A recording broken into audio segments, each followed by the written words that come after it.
नमस्कार, आपण पाहत आहात IBN जनमत न्यूज। सांगोला शहरात आलेल्या तथागत भगवान गौतम बुद्ध यांच्या श्रीलंकेतून आणलेल्या अस्थि कलशाचे दर्शन पुरोगामी युवक संघटनेचे प्रदेशाध्यक्ष व शेतकरी कामगार पक्षाचे नेते डॉक्टर बाबासाहेब देशमुख यांनी घेतले। यावेळी अनेक मान्यवर उपस्थित होते।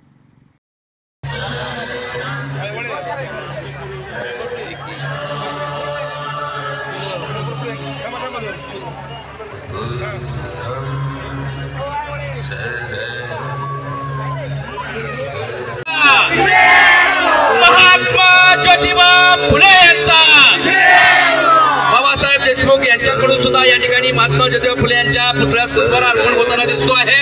पवित्र अशा या ठिकाणी साक्षीनं आज आपला हा दोनच्या रांगा करत आपण या ठिकाणी इथून जाणार आहोत।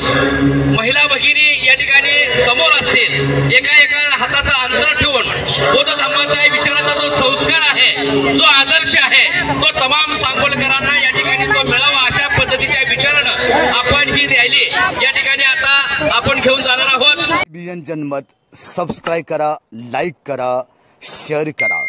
आपल्या हक्काचं आपलं न्यूज।